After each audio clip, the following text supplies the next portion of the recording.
a red flag flying here. Hello, listeners. You're so welcome. Welcome to episode 19 of Political Unmuted, and a fabulous show that we've got for you today. I'll introduce you to the first of all, you know, the team. Paul. Hello. Paulie knows. Yeah, I've had it fixed by the NHS today. It was very nice of them. You sort of give the listeners the gruesome description of what happened that you treated us to before the show. Anesthetic down both sides, and then basically they just brute force it back into shape with hands and thumbs and heel of the hand, and yeah, basically they just push it a lot and cracks a lot, and it hurts a lot. Yeah. The anesthetic doesn't really get into the bone, so yeah. You're so brave coming on at all. We thank you very much. And if you're all quiet, everybody will forgive you. Sam, normal superstar, multitasker. Stuart, welcome. Hello. We have Kelly standing in for the Paulie Laura Daly. Hiya, Kelly. Hi. Thank you so much. I'll come to you for your moment of the week. So you may have a personal moment of the week, but you may have a political moment of the week. And also our star guest tonight, Trish Pemberton. Hello. Hello. Yeah, we love the curtains, Trish. Sort of. Thank you. It's okay. Yeah, very 1970s. Okay, here we go. And we move to.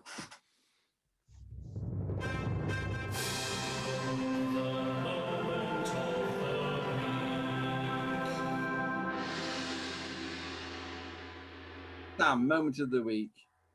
So my moment of the week is the company that I work for, the Co-op, who own like 40 free schools, have decided to pay for school holiday meals for their kids on free school meals anyway, despite what the government have offered. So that is brilliant. That's a perfect example of how businesses can be run ethically, and why this really shouldn't be such a huge deal. You know, just give the bairns the food. We've got the infrastructure there already to do it. 1 week's worth of food isn't going to break the bank, but it will really make a difference to those children.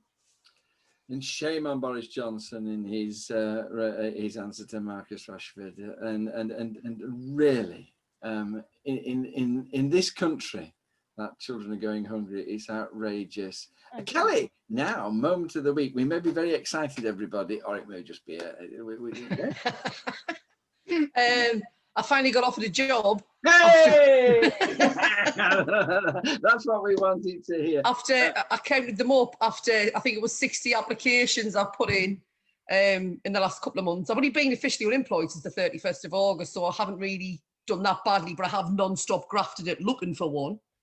And I'm going to give you another personal moment because it was brilliant for me. I finally got round to cleaning my kitchen cupboards out, and it feels really good. So I'm feeling really good about myself this week. Righty-ho. So it's about mental health, and Yes. sort of congratulations. We're just delighted for you, Kelly.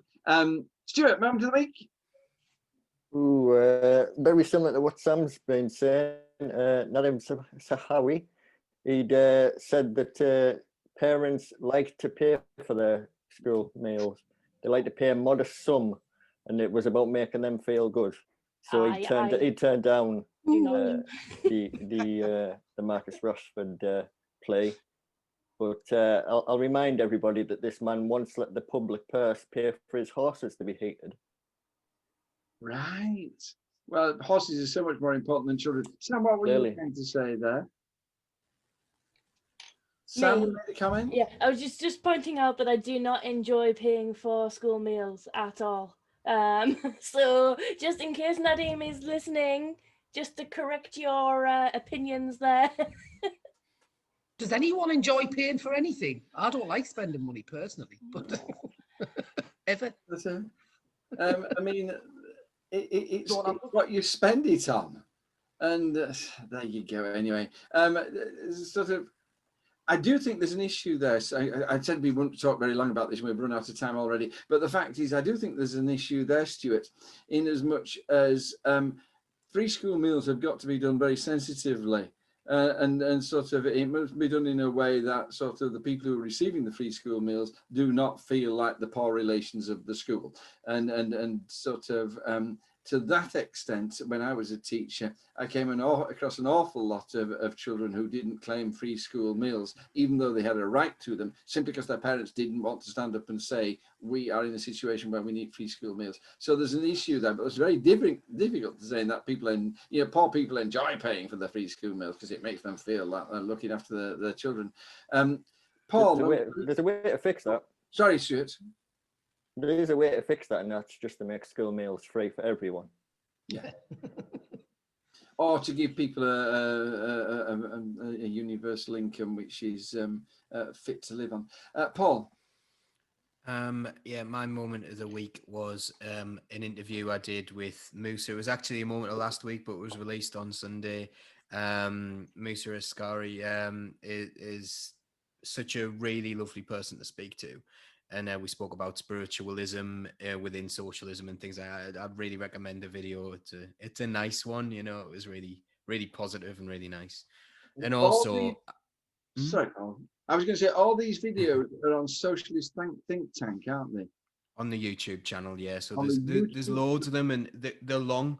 They're deliberately long so people can get their opinion out. And it's not it's not gotcha journalism. I'm not trying to get anything. I'm trying to make sure that people can say what they want to say in the amount of time they need to say it. And people say some really, really interesting things, but we don't have time enough to listen to it as a society at the moment. And that's a shame. So if you can make time, please do. Yeah, and watch those on YouTube because they are fantastic in lots of good. And finally, Trish, moment of the week. Did you have one? Yes, and that is Andy Burnham in Manchester, and the way they fought the good fight to try and save people from destitution and poverty and suffering, even more than many of them are already, as they enter the level 3 of the lockdown. I was so proud of him. And standing where the Peterloo massacre took place, people were saying that they were proud of him. So I think the entire country was saying, even Tories were saying, go on, son, it's about time we stood up to these beggars. Right, thank you so much, everybody. And now we're going to move on because we've got a packed. Now it's time for the big story. And our big story is Trish Pemberton, who's coming here to tell us about the Bishop Auckland History and Heritage Festival. Now the group has things to ask you, but I'll let you kick off, Trish, with telling. Right. Be prepared to be interrupted. Don't you? It's the Bishop Auckland and Stockton and Darlington Railway Heritage Festival. It's not just a Bishop Auckland, it's the Bishop Auckland and the Stockton and Darlington Railway Heritage Festival. Sorry. Tell you that you were a teacher. Tell us about it. Was, definitely was. Tell us about it. What was that? What's it all about? Right. Basically, we've got amazing history, amazing heritage in this area, but a lot of it is in danger. It's in decline. And so Historic England came up with the idea that if you'd got something worth saving and that could be used to improve the lives of the people in the area, regenerate the area, you could apply to them and you could get designated as a heritage action zone. So it was amazing. A couple of years ago, there were 16 of them in the whole country, 16 places. And Bishop Auckland was made one, the High Street. And then our railway, the Stockton and Darlington Railway, we became one. And so basically last year in Bishop Auckland, they put on a heritage festival. It was really good. I took part in it. And then this year, Bishop Auckland said, do you want to join in with us, and we'll have a joint one. So this year we're doing a joint festival of the 2 heritage action zones, and it's all about people and places. Paul?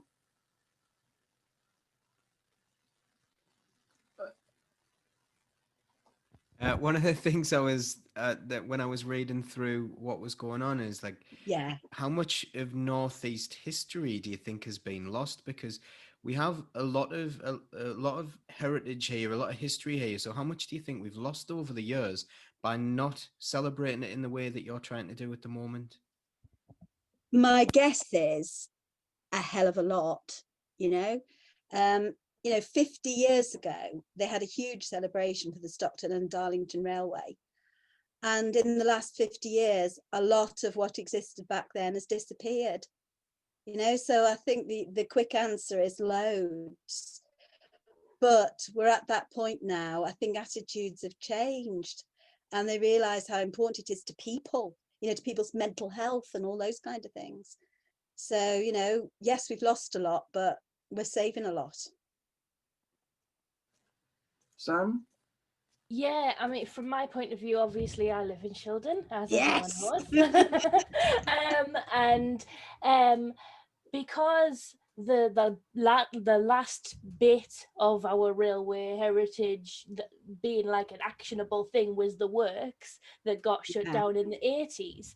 Loads of people didn't see that as proper history, even though obviously it went back like 150 years before that, and it's really important. The railway stuff was still so much part of people's real life and linked to huge amounts of pain and huge amounts of feeling left behind and downtrodden. Absolutely. So it's been, as you know, I'm involved with trying to keep the Railway Institute going so that it can see 2025. And yeah, there wasn't that fire in the community to want to keep things going, because they'd told themselves that's our past, we need to let it go, we need to look to the future. And it's only now people are coming to realize our past is our future, it's our unique selling point. And there's just huge chunks of our history in people's lofts, in cupboards, in community centres. Yes. And people don't even know they've got it. Well, that's one of the things for the festival. Obviously, loads of it has to be online. We're still trying to run some of our walks and things, but because of COVID, lots of it's got to go online. So we're running. Bishop Auckland's doing one. We're doing one. We got the idea from them. We've got a community museum, and basically the idea is we want people to go up into their attics, like you said, or out to their sheds or wherever it might be, ferret around, see what they can find that's connected to the 200 years of the Stockton and Darlington Railway. Just take a little photograph, stick a little sentence or two about it underneath, and send it to me. And then we're going to put it into that online community museum. And, if we're lucky, you never know, Shildon is a railway town. There's people around 80 years old.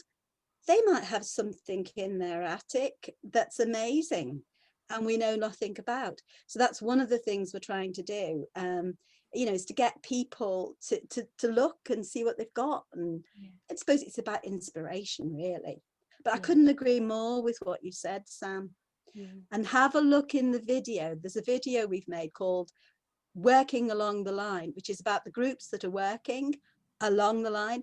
And there's a big chunk about Dave Reynolds and the Railway Institute. And his new video, the wonderful, amazing video that he made for Shildon Telly about the history of the Brussels Incline. That's part of the festival. So Shildon rules. Yeah, absolutely, as it should. But you're just taking photographs, are you, Trish? You're not actually collecting the actual memorabilia. No, because basically at the moment, although we're working on it, the Friends of the Stockton and Darlington Railway, we don't actually have a physical home. And it's like the problem that museums everywhere have. You have to be selective about what you physically collect. But if people are sending us photos of things and telling us they've got them, that's another way of finding out where they are. So when we finally get a home, or, you know, the big new shed at Locomotion is built, then it may be possible to find homes for some of these things. But yeah, at the moment it's take a photo, write a couple of sentences, tell us something about it. It could be a photo of your granddad when he was 5 years old, if he went to the 100th celebration, the 100-year celebration in 1925. So have a good old ferret. Thank you. Kelly, have you got a question? Yeah, I do actually. I mean, I live over in Seaham. So, I mean, because of COVID restrictions, etc. at the moment, obviously travelling over to other parts of Durham, I don't think it's particularly recommended. Now, if I want to become a bit more involved in this festival and what you're doing, how do I do that online? Do you have any details? Yeah, basically, the Bishop Auckland has a Facebook page, and that's got lots of information on. The Friends of the Stockton and Darlington Railway, we've got a Facebook page. We've also got a website, and we've now got our new YouTube channel which we just launched. And in those places, you can find the most amazing online brochure that has everything in it. And that was done by Durham County Council's officers who, you know, they put that brochure together. So, and then there's going to be a really big thing about it in the Northern Echo on Saturday. Chris Lloyd's doing a big piece on Saturday. And we're doing a programme one morning this week on Bishop FM. We've got an hour, the History Hour. It's all about the festival. Stuart? Oh, I mean, brilliant. You know, how you're talking about sharing out the history that people have in their own homes, and obviously people take great ownership of their bits of history. And one of the things I've noticed is who owns Locomotion number 1 and where it should live for the foreseeable, and that's become a bit of a big debate. So where do you land on that? This is it. Hold our feet to the fire. Where should Locomotion number 1 be, Trish? Right. I am here today as chair of the Friends of the Stockton and Darlington Railway. And our job, we set out to bring together Durham County Council, Darlington Council and Stockton Council and the Tees Valley Combined Authority, because the line goes through all of their territory. And unless they all agreed to work together, nothing was going to be achieved. You know that, John, as well as I do, don't you? And so I have to be very careful. I know in my heart what I want, and people who know me will know what my heart wants. But as the chair of the Friends, we have to try and take a balanced, if you like, almost neutral position. And it's not a cop-out. It's literally, we represent the whole length of the line. And so I can't be partisan. My perfect solution would be to share it. But that's a bit difficult, engine that size. Trish Pemberton, she thinks it ought to be in Children. We all heard her say that. Absolutely. Don't get her into trouble. Yeah, you know where my heart is, and then her eyes said Children. Okay, I've got, just before you go, Trish, thank you so much for coming. I mean, you and I were on the radio earlier this week, and I got the question about what's happening, and I talked about that absolutely amazing schedule of events, which I suspect Samantha will have found and put on the comment section. And yes, and what's just an amazing list of things. It goes on for page after page, and it's got things about, but I'm not going to mention it. So explore it, listeners. It's just fantastic. There are some things where you turn up and you do stuff like walks, but there's a whole load of things that are online. You don't need to move out of your living room. What I've got for you, Trish, is that what of all those things that are on that list, what is your favourite? Right. You've only got time for one. Kids photographic competition. It's for kids up to the age of 11 and then 11 to 18. It's to get them to go out and go and walk and go to the museums and have a look, photographic competition with prizes. It's all Brilliant. about kids. They're the future. Mine was the cine moments where you watch a little video and then you sort of share on the comments the things that you just a brilliant thing. Absolutely. Thank you, Trish, for coming in. And so, are you going to leave us now? Are you going to stay with us and answer the other questions? And If you don't mind me staying, I'd love to stay. more the merrier. You're very, very welcome. It's lovely. But we now have our time for our listener guest question. Do we have any music for that? No, not really.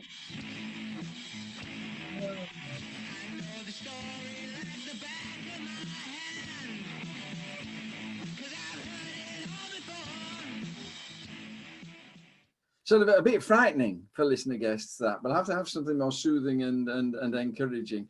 Our listener guest, who I've just admitted now, is Mia Mantri, and sort of taking advantage of Hate Crime Awareness Week to come in. And... Hello. Hello. Hi, Mia. It's great to see you. You don't want to appear sort of with your face on screen, which is why we just seen the name. Hello. That's absolutely fine. God bless you. But let's start. You're just so welcome. We love it when we get a listener guest. It's our moment of the week, really. But if you just tell us what your question is, and then I'll put it to the team. Yeah. How can victims be expected to report hate crime when mainstream attitudes to bullying focus more on the behaviour of the victim than that of the person carrying out the bullying? Sam, what do you reckon? It is really hard, and I know Mia was the post that sort of started this off was talking about social media, and it is really true that you've got to go through a lot of pain before anything happens with a bully on social media. It's very unlikely that the platform is going to take any responsibility for them. You might need to mobilize a group of friends to report their content, and even so then you've got to share it with other people, which is embarrassing as well. So Mia's absolutely right. And I found it as well with the person that was harassing me. People were saying, "Oh well, you shouldn't respond to them. Oh well, maybe you shouldn't put up pictures like that show your whole body. Then they won't comment on like what you look like." Like, no, that's not the way it should be. You know, the responsibility for this bad behavior rests solely with that person. And I had another interesting situation today where, and this was like a sexism situation, and it was just a man falling into his dominant role that he didn't realize he had, and trying to force a woman to justify herself when she didn't have to justify herself. She wasn't asking for a debate, you know. And I think so there's lots of subtle power plays that happen between people on social media where you need somebody external to that to see it and call out for you. And I think it's really important for people who are white to call out racism. It's really important for men to call out sexism. You know, if you are a sexist, you're less likely to listen to a woman who is telling you what you're doing is harmful because you don't value women's voices. And so it's really important that people don't just see something like that and walk away because they're too tired. The person who is being oppressed, the person who is being harassed is very, very tired and may not be in a position where they can defend themselves. Thank you. Stuart, the question was about sort of, you know, how can we expect people to start to come forward about hate crimes, about bullying, when so much attention is paid to the victim? And it's the same with things like rape, isn't it? I mean, what's your take on this? In some ways, I actually think that it's important that we you know, express a sense of shame to the people that commit these crimes, the way that you would see when the police stick out on their social media reports of cases that have gone through the court. and they will, you know, name and shame people, and, you know, offer avenues for people to come forward if they're in a similar position. If, you know, people in authority, like the police, in positions like that, were creating this kind of media outreach that would both shame people into possibly not harassing people in the first place, not committing these crimes, but also create like easy, low pressure avenues for people to report the crime, we might see some change, you know, across the social demographic. I think certainly with the police, the way they respond when you go to them is absolutely crucial in a whole thing. Kelly?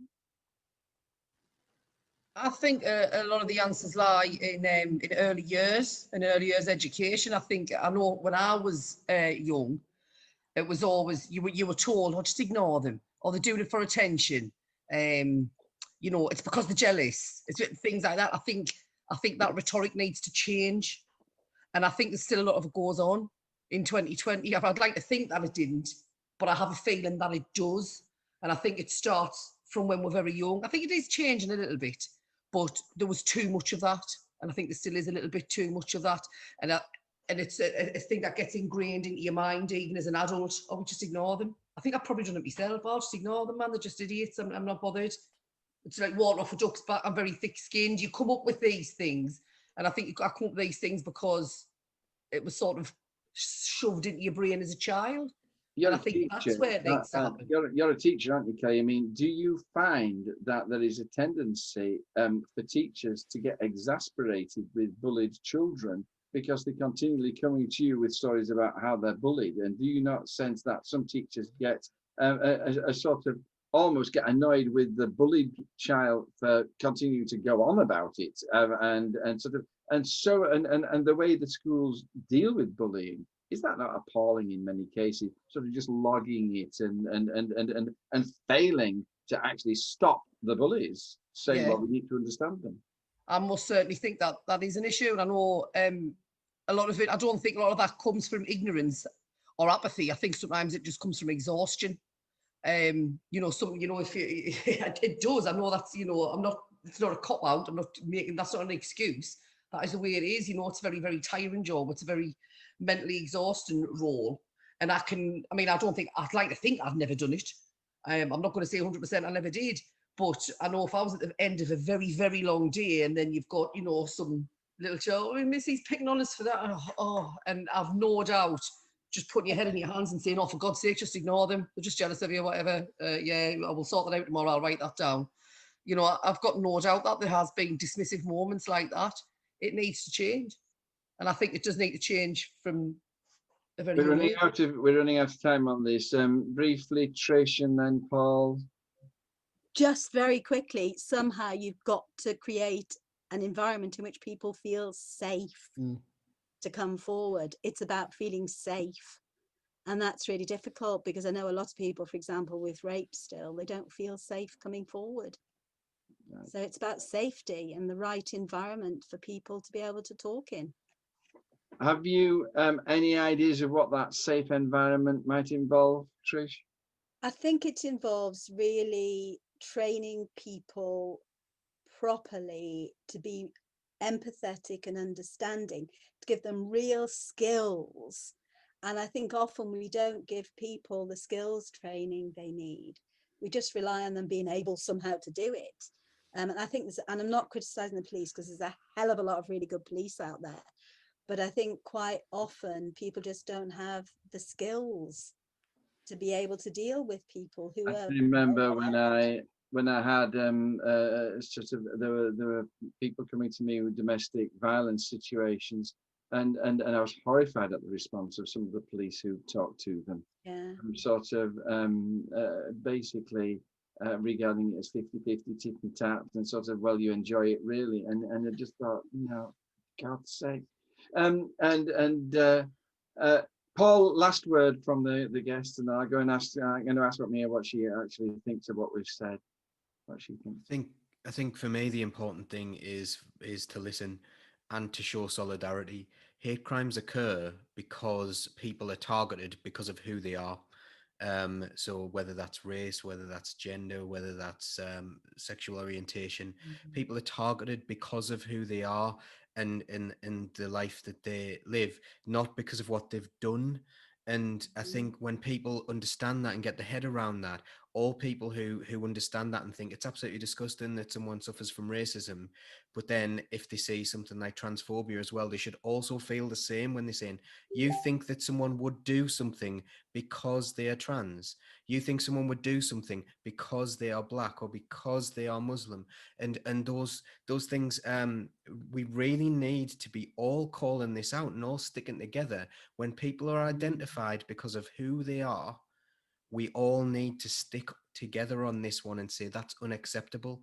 And then you can challenge people freely. And if someone does something and that they need to be challenged for because of what they have done, that's something different. Yes. But if it's who they are, we've got to stick together and we've got to look after people. I agree. Me sort of takes off mute. We always like to give our guests a question, the last word. Have you anything to say about what people have been saying, or have you got something you would like? Yeah, I mean, I could relate. A lot of what was said resonated with me, and I feel about it, the point about the early years.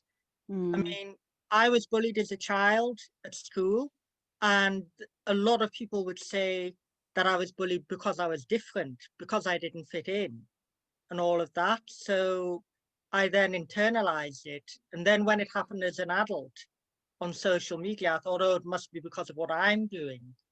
And then there were people saying, why don't you stick up for yourself? Or why don't you block them? But I was campaigning for like an issue that I was affected by. And so it was like something that I couldn't just sort of not speak out about. And I think, again, people were like, if you didn't speak out about controversial issues, you wouldn't get bullied. But yeah, it's like, and that way of thinking doesn't take into account mental health, which my mental health was pretty bad at the time. I think I'm going to very rudely say goodbye to you, Mia. Thank you so much. This is such an important thing. But just one thing you've raised there, that if anybody's listening and you're being bullied, that is the trick of the bullies. They make you think that you are the cause of the bullying, and it's not true. The cause of the bullying is the bullies. And sort of your self-esteem will must not take a dive. It's them, not you. That's the key thing to remember. So Mia, thank you for joining us. God bless you. Talking of safe spaces, can I just say that this has always felt a safe space? Give me a. Yeah, that Really means a appreciate lot. that. Thank you. God bless you. And hopefully we'll see you back with another question. So yeah, sure. I'm going to rudely say goodbye, Mia. God bless you. And we're going to admit our next person in because we moved to another thing. And now you can play that movement, Paul.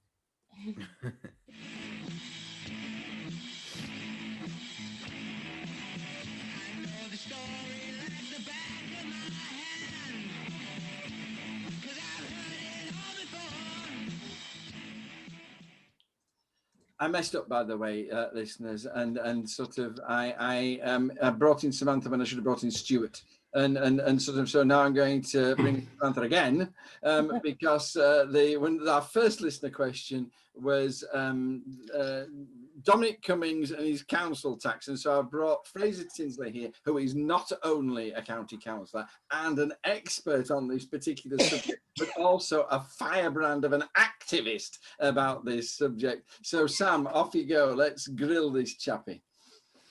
So the story in a nutshell, if anybody has been living under a rock for the last week, Dominic Cummings managed to get houses built and nobody knew about it.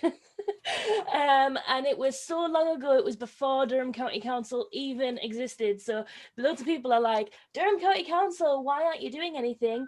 The fact is, they've been up for so long that because they do ask people to demolish properties, but they've been up for so long that statute of limitations to demolish the properties is over. So it got referred to the valuations office, which is a department of HMRC, which is in the government, and they said, oh yeah, you need to be paying council tax on those properties, but we're just going to forget that you haven't paid it for 30 years or 10 years or however long, and then you can start paying it from now, which understandably for the people of County Durham has been an impossible pill to swallow. We do, as every single person in this room knows, in County Durham, we pay very high council tax. That's not because the councillors are all on their like yachts or whatever. Councillors have to pay council tax as well, by the way. So if they could make it a lot lower, they would. It's all about the way the council tax works. It's a terrible tax. It's not fair. And because property prices here are lower than they are in places like Surrey, it makes it really hard to spread the council tax burden equally. So understandably, the public and most councillors that I've talked to are full of rage about why this man owes us all £30,000 to £50,000 and he's just not paying it. Is that more or less summed it up?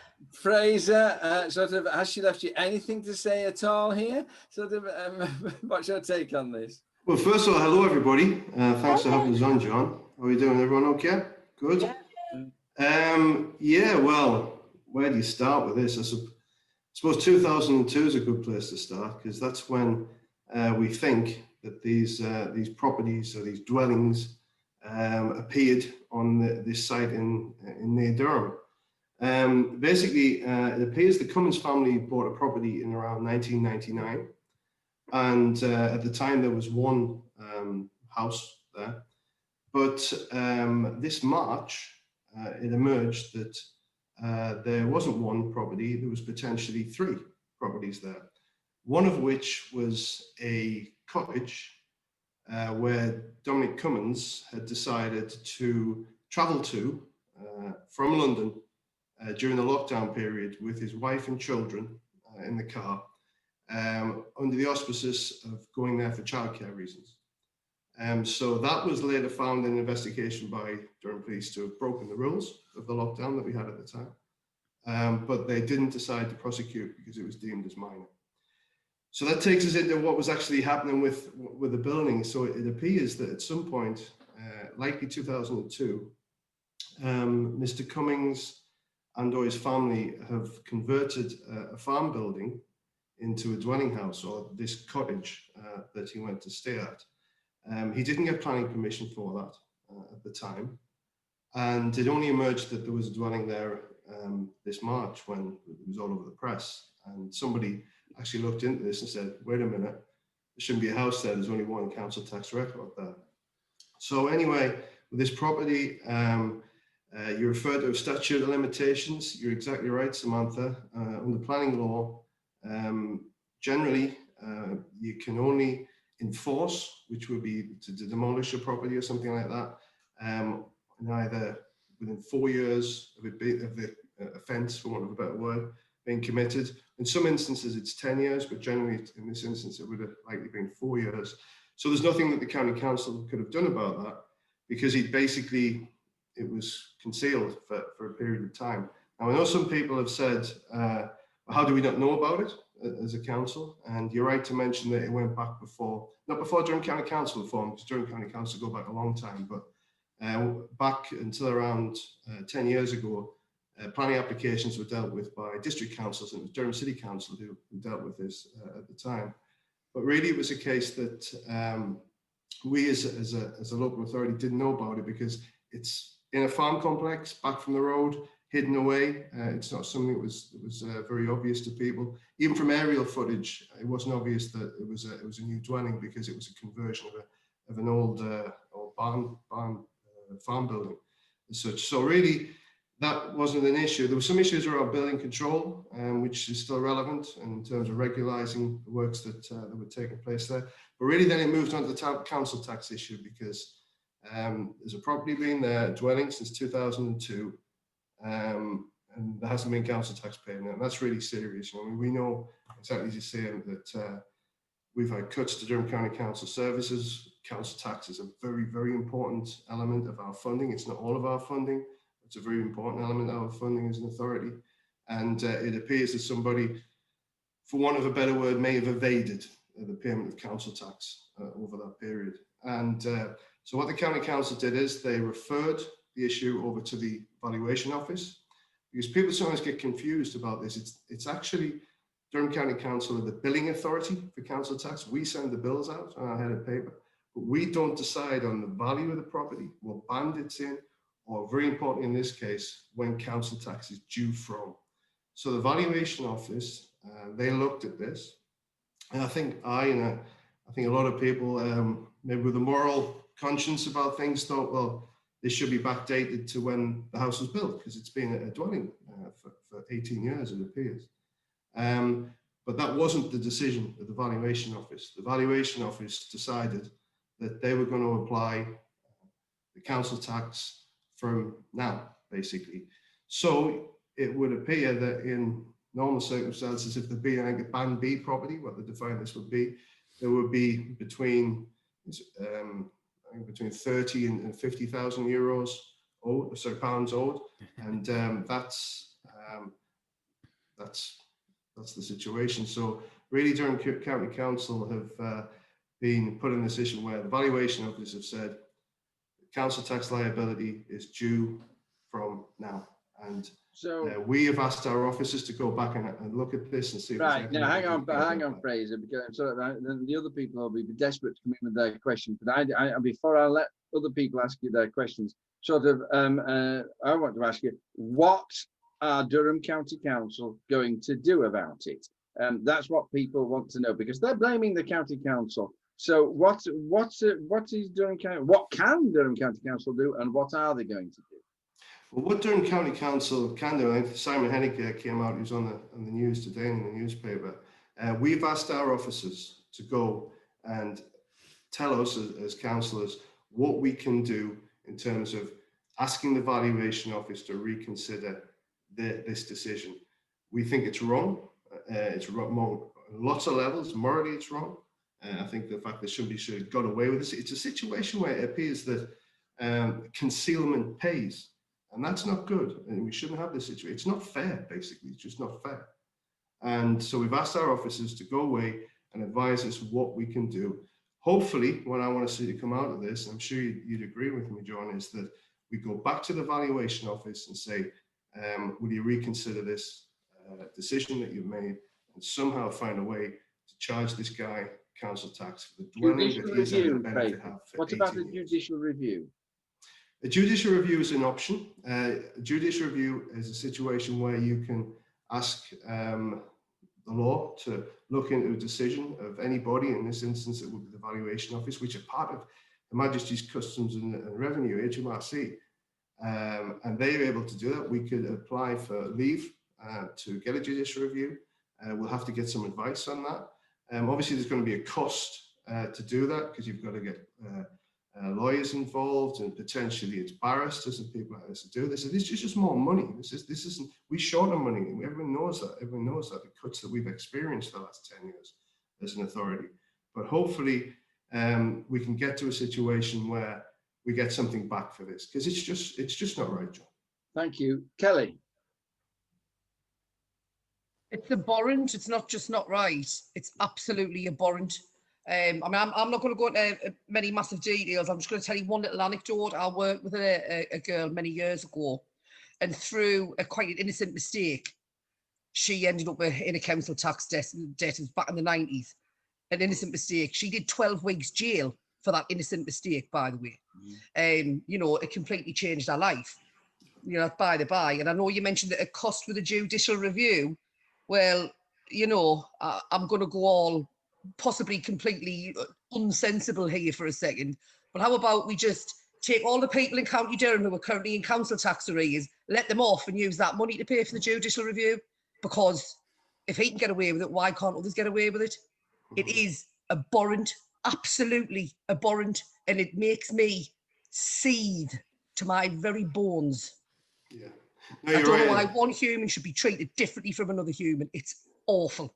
We see probably councillors see the level of cuts that have been imposed on us from central government more than anybody else. We're involved in the decisions that are being made every single day, where people are getting less and less services because of the reduction in funding that we've had from government. People think council tax pays for all of what the council do. It's not. It's about 2/3. And what government give us through grants and everything is really important. It used to be much more. It used to be all 50-50 split. But basically, we see what's happening to the services, things that are going, things are happening in our social care, and this happens. So believe me, we understand exactly, and we're going to do what we can as members to get some of this back. There's real principles involved here. And we've had, John, you had the emails that we got. Why should I pay my council tax if he doesn't have to? Where do I apply for a refund? And this sort of thing. And it's not right. And you can understand people thinking that. And it's this whole thing that we have of one rule for them and one rule for us and everybody else. And they seem to feel that they're above the law, that they feel they can do what they want.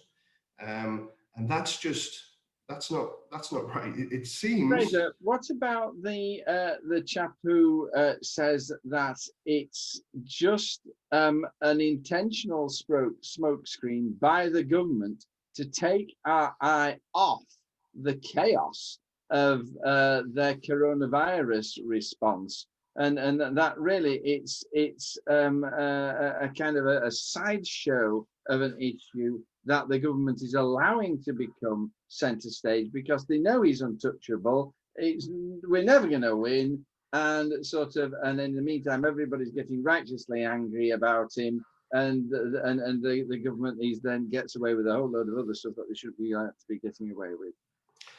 John, there are people breathing their last breath tonight in hospitals in County Durham. We're looking in a situation where we're going to have to fight for funding if we're going towards tier 3, and that this is within days. And I honestly think that we all were there through lockdown, but the Cummings affair was when it started to change. It was when a lot of the public support started to unravel, because people started to think, this isn't right. Why is this person doing that? Why am I going through hardship, not seeing my grandchildren, not seeing my relatives, and being lonely? I'm sure you've done it, John. You've spoken to residents who you represent. They're isolated. They're desperate just to talk to you. And this is the situation. And they turn on the news and they see this. And if this is a smokescreen, some kind of dark arts, which Dominic Cummings has been very well known for, David Cameron called this man a career psychopath. I mean, this is the kind of guy we're dealing with here. And if that is the case, that's just abhorrent. But, where things have gone in the past, breaking the law, for God's sake, that's what we say recently. I won't put anything past it. Get him anyway. I'm just going to come for a single statement from my other team, and then I'm going to close this down. Paul, okay, have you got anything to say? Yeah, I'd just like to say that this brings up the whole point of council tax being a very, very, very unfair tax anyway. Local authorities have to charge it, but it pays for all sorts of different things. It pays for the extra policing that Dominic Cummings saw over the coronavirus period when he was getting extra visits for his own safety, apparently. And, it pays for all these multitude of things. Durham County Council don't issue currency, so can't just invent money like the government. So I think it's an incredibly unfair tax. The fact that the original property was only Band D as well shows that the banding's entirely wrong, because I know people on much higher bands than that with much more modest accommodation. So I think we should be looking at ways. I think council tax is a scam. I think they've named it council tax to make people blame in areas like ours, local councils for cuts to services, and that's where it is. That it's a big. Again, it's a smokescreen, but it's a much longer running smokescreen, in my view, than this. Thanks, Stuart. Yeah, I've noticed some secondary problems that we're going to get out of this, where I've seen builders say, just build it and let them catch you. So I honestly believe we're going to have issues with unregulated building works going on for years to come now. You need to watch out, because if we catch them within the 4 years, we make them knock it down. Trish, have you got a comment on this? You're muted, Trish. Trish, you're muted. You're on mute. I just think where Dominic Cummings is concerned, it's par for the course. What else did we expect from a man like that? He's above the law. He's above all of us. He's But made the decision. please get him if you can, Fraser. I think it so. will He's made restore that a lot decision. of people's faith. Knowing what he was doing. Mia, the last word. Do you want to say anything? Yeah, I guess I don't know enough about the issue to comment on this particular issue. I haven't followed what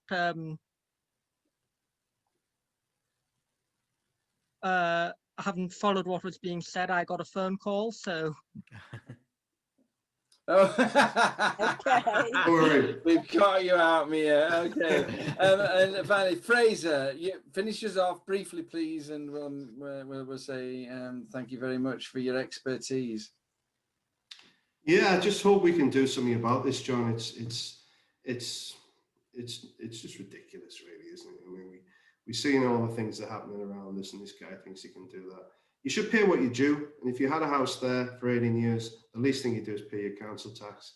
He was out there driving on roads that have been maintained by the county council. God knows what services he was using that were paid for by the county council.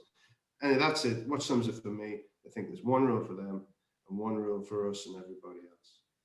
Thank you so much. And Fraser, yes, sort of, I agree with Trish. Get him. Go get him. You can, John. Thank you so much. You're welcome to stay for the last question if you want, Fraser. If you've got to go, you're welcome to go. Thank you so much. No, the kids are in bed, so I'll hang around. Oh, that's cool. Because the last question is about a new policy that the Labour Party seems to have developed, whereby we wait till there's an issue of massive moral importance, and then we say how dreadful this is and abstain. Kelly. Well, that's what I've got to say to that. I don't even think Starmer himself knows why the hell he's doing it. I certainly can't figure out his abstention strategy. Does he think it's making the party more electable? Is it some sort of long-term evil plan that he's got that's going to all work out in the end?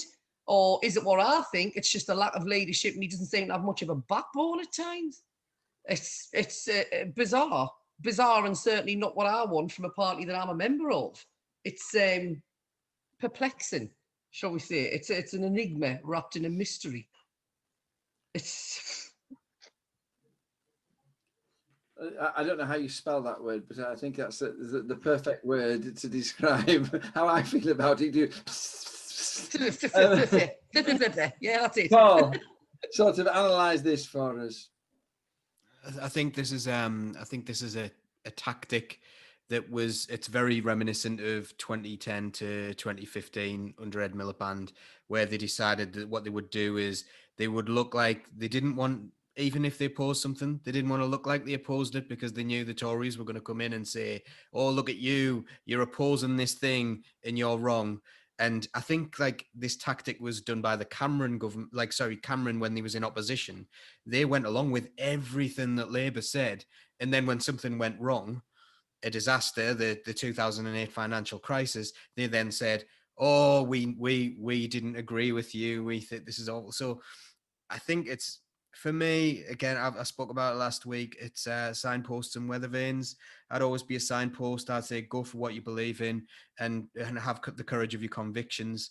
There is some talk about trying to amend things at a later date, but now they've decided actually, even if the amendments don't go through, they won't oppose things. So I'm not quite sure what they hope to achieve by doing this, but let's hope it works, because we're absolutely desperate to get rid of this government. I don't think we can cope with another 4 years, never mind another 9. So, I mean, apart from anything else, you know, our MPs, they're down there to work for us. They're down there to work for the public. If you're abstaining, you're not doing that. Are you? You're not doing that, are you? I hate abstaining. I don't think, maybe once I've abstained on a vote. I always think you should take a position. But Paul's right to talk about David Cameron.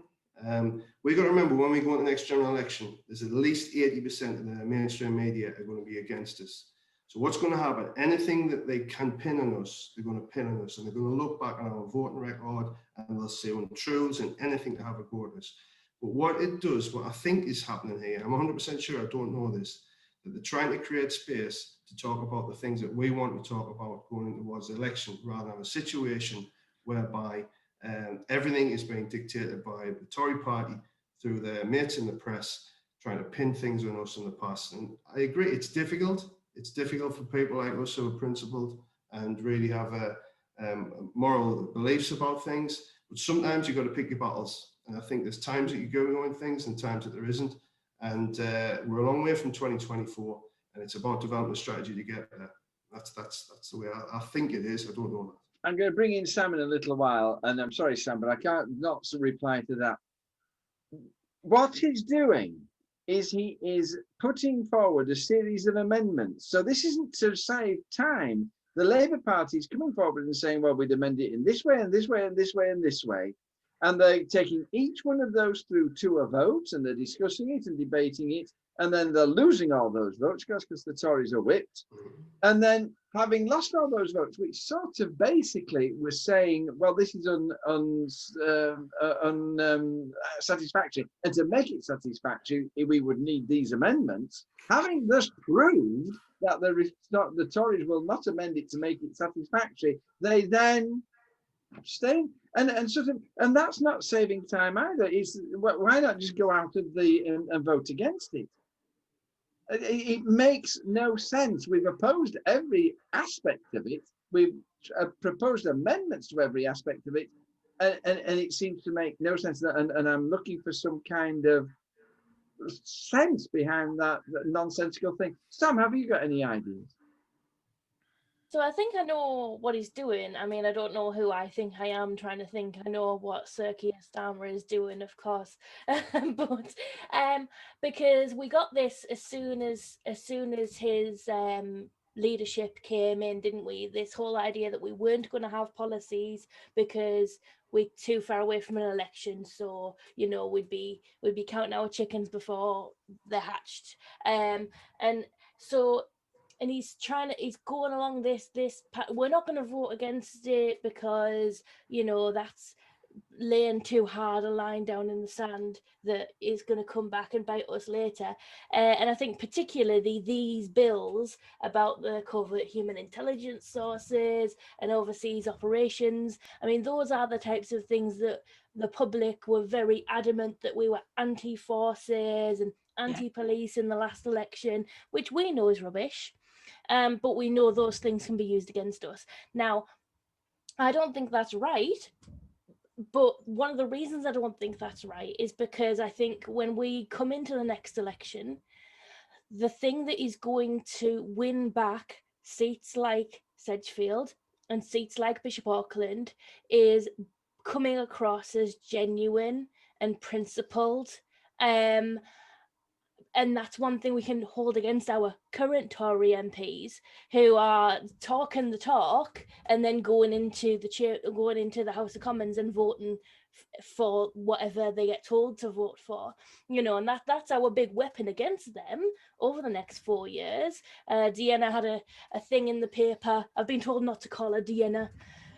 Davison had a thing in the paper saying that she would spoken up for pubs and omitted the fact that she voted against giving them any financial support, and these are the things we need to keep reminding people. And it's genuine passion and genuine alignment with the morals of the people around us that is going to win us the next election. Thank you, Sam. We have run out of time, ladies and gentlemen. I'm going to take a single sentence from Stuart and Trish, and then we're going to say goodbye to you. The sort of and with respect, my golly, it was worth every sentence. There has been no wasted flannel in this show. But so please forgive us overrunning just a little bit. Stuart, in a sentence, have you got a bon mot for us at the end? It might work in Parliament, but it doesn't work for the membership. Oh dear. Do you think that he is intentionally antagonising the left? Who knows? No? Mm. Trish, you need. Sorry, Stuart, gone. Stuart? No, go for it. Go No, for no, it. you say what you were going to say. You need a membership. It doesn't matter if they're left or right now. You need people to go out and do the work for you. So trying to antagonize them isn't a good tactic at all, is it? You're a very wise man, Stuart. Trish, last word. Don't think he's trying to antagonize anybody. He's walking a tightrope. He's trying to balance a very difficult, complex situation at a time of coronavirus, when it's very difficult, very easy to attack us as not supporting the government. It's a unique situation at the moment. I think hopefully Fraser's right. We are the opposition. I mean, for God's sake, I'm the host and I'm having the last word. But you know, when you say is torture right, it's wrong. Is not the right answer. And so there you go. And sort of is you know, should we write off war crimes after a while? No, is not the right answer to that. No. And you're never going to get the votes of anybody when they have time to think about it. But that, ladies and gentlemen, thank you for being with us. It's been so exciting tonight. And look at the lineup I've had for you. Absolutely wonderful. And sort of, and what we're going to do now is we're going to play our, pass around goodbye, and sort of we're going to be, our guests are going to leave us, and so I'm going to allow them to say goodbye, and the core team will be here to look at your comments in the chill room, or the chill zone as we call it, in about 5 minutes. So time to say goodbye. Fraser, say goodbye. Thank you so much, Fraser. Trish, say goodbye. Thank you. Mia, are you still there? Say goodbye. Yeah. Okay, bye. Thank you so much. And the rest of the team will be back to see you in 5 minutes' time. God bless you. Bye-bye. Keep the red flag flying here.